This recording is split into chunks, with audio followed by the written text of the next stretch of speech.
Alors, la parole est à présent à Monsieur Emmanuel Fernandez pour le groupe La France Insoumise.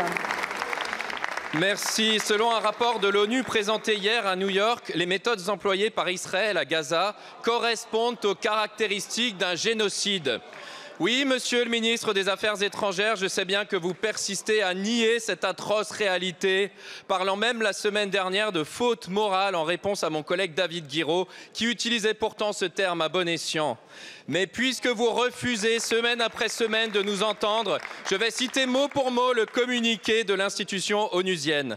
Par son siège de Gaza, l'obstruction de l'aide humanitaire, le meurtre de civils et de travailleurs humanitaires, malgré les appels répétés de l'ONU, les ordonnances contraignantes de la Cour internationale de justice et les résolutions du Conseil de sécurité, Israël cause intentionnellement la mort, la famine et des blessures graves en utilisant la privation de nourriture comme une arme. Oui, à Gaza, Israël commet un génocide. Honte et déshonneur à tous ceux qui, dans cet hémicycle et au-delà, s'en rendent complices en pensant pouvoir étouffer cette vérité.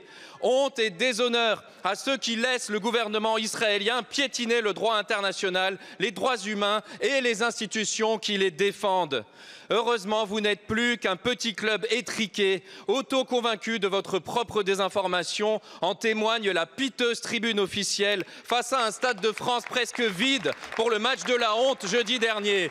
Oui, si la Russie est légitimement exclue des compétitions sportives internationales, alors Israël doit l'être aussi.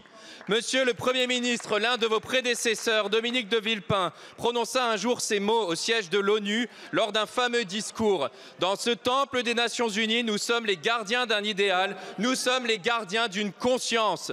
Monsieur le Premier ministre, en soutenant le gouvernement israélien, coupable d'un génocide qui disqualifie l'ONU, qu'avez-vous fait de votre conscience? Je vous remercie. La parole est à Madame Sophie Primas, ministre en charge du commerce extérieur et des Français de l'étranger. Merci Madame la Présidente, Mesdames et Messieurs les députés, Monsieur le député.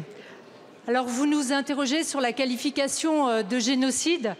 Et en droit, le génocide est en effet défini à l'article 2 de la Convention pour la prévention et la répression du crime de génocide de 1948, ainsi qu'à l'article 6 du statut de Rome créant la Cour pénale internationale.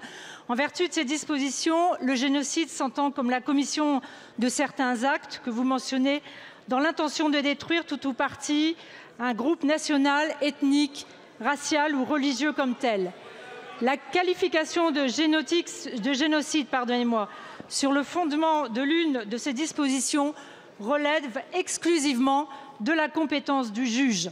En l'occurrence, ni la Cour internationale de justice ni la Cour pénale internationale n'ont estimé à ce jour qu'Israël ou ses dirigeants commettaient un génocide à Gaza. La France se soumet à cette décision et pour l'instant, nous sommes dans ce statut. La poursuite de la guerre à Gaza, monsieur le député, où la situation humanitaire ne cesse de se dégrader du fait de l'intensification des opérations au nord de l'enclave, est intenable. Elle ne peut amener ni la paix ni la sécurité. Il est temps d'aller vers un accord à deux États et donc de permettre l'entrée massive d'aide humanitaire à Gaza et de préparer le jour d'après.